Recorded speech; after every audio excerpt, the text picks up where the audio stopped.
US President Donald Trump has shocked the world once again, this time by formally announcing that America will completely boycott the upcoming G20 Summit scheduled to take place in Johannesburg, South Africa from November 22 to 23, 2025.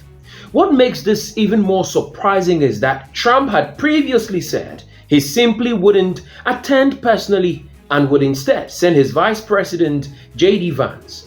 But in a sudden and dramatic twist, the White House now says no US official at all will set foot in South Africa for the summit. Why? Trump claims the boycott is in protest of what he calls the persecution of white people in South Africa, a claim that has been widely debunked and dismissed as baseless by both South African authorities and independent observers.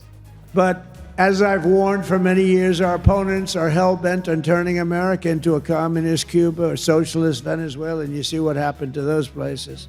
For generations, Miami has been a haven for those fleeing communist tyranny in South Africa. I mean, if you take a look at what's going on in parts of South Africa, look at South Africa, what's going on. Look at South America, what's going on. You know, I'm not going to, we have a G20 meeting in South Africa. South Africa shouldn't even be in the Gs anymore because what's happened there is bad. I'm not going. I told them I'm not going. I'm not going to represent our country there. It shouldn't be there.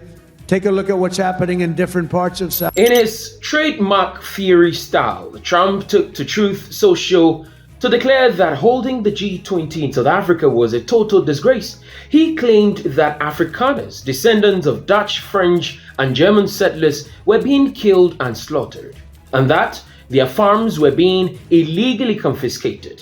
He added that no US official will attend as long as these human rights abuses continue. But South Africa immediately fired back, calling Trump's comments regrettable and not grounded in reality. In a statement, the South African Foreign Ministry stressed that Afrikaners cannot be seen as exclusively white group and that there is no evidence whatsoever of systematic persecution.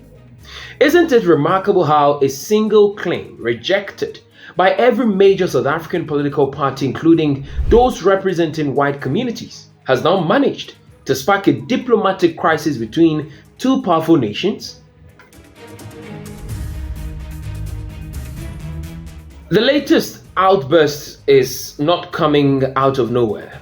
Trump has long had a tense and complicated relationship with South Africa.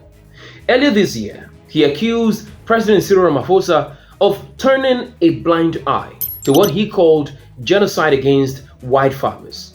In one particularly heated exchange in the Oval Office, Ramaphosa reportedly pushed back, asking where exactly this genocide was happening, since he had never seen it. That confrontation marked the beginning of an escalating feud that has since led to serious diplomatic friction. Trump went on to freeze US aid to South Africa, dramatically tighten the refugee admission program, and even prioritize white South African applicants under what he described as a humanitarian resettlement initiative. He publicly invited Afrikaners to relocate to America as refugees, a move that drew global attention and intense criticism. But here is where the story takes an unexpected turn. The very people Trump claims to be defending, many Afrikaners themselves, have rejected his narrative, while a handful have accepted US relocation offers. The overwhelming majority have chosen to remain in South Africa, with prominent Afrikaner leaders stating that they don't view themselves as victims of persecution. Doesn't that alone cast serious doubt on Trump's sweeping claims of genocide? In fact, a South African court earlier this year dismissed those claims as clearly imagined. It's a rare moment where domestic reality and foreign rhetoric could not be more misaligned. Still, Trump's stance seems to be part of a broader ideological campaign. Just days before announcing the boycott, he reportedly told supporters in Miami that South Africa should be thrown out of the G20 entirely. Secretary of State Mark Rubio echoed that sentiment earlier this year, saying he too would boycott the event because of what he vaguely described as bad things happening in the country, criticizing its summit theme of solidarity, equality, and sustainability. But what does this reveal about the US position on global cooperation? Could this be less about South Africa and more about America's increasingly nationalist turn under Trump's second administration? For context, the G20, short for the Group of 20, is a forum founded in 1999 after the Asian financial crisis. It brings together the world's largest economies, representing more than 85% of global wealth, to coordinate on issues like financial stability, trade, and sustainable development. Every year, a different member state holds the meeting. After South Africa, it will be America's turn, ironically, to be hosted at Trump's own property in Miami in 2026. What happens when a sitting US president publicly discredits the very institution his country is set to lead next year? Will this undermine America's credibility on the world stage? From the US perspective, Trump's decision plays into his political narrative of America First, portraying the boycott as a moral stand against alleged human rights abuses. From South Africa's standpoint, however, the move looks like an act of disrespect, rooted in misinformation and racially charged politics. And from the broader G20 perspective, Trump's withdrawal could be seen as yet another example of America's growing isolationism at a time when the world desperately needs cooperation, not division. Will other G20 members quietly side with Washington, or will they rally behind South Africa in defiance?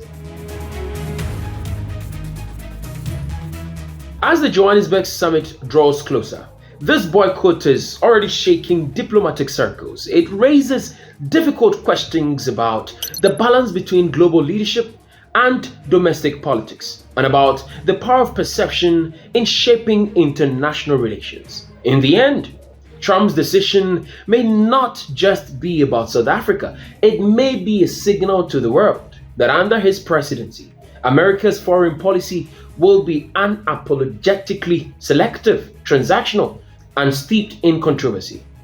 But one can't help but wonder, in trying to make a point about who matters on the global stage, has America just isolated itself from the very table where the world's biggest decisions are made? Your perspective matters. What do you make of Trump and America boycotting the upcoming G20 meeting in South Africa? Share your thoughts and insights in the comment section below.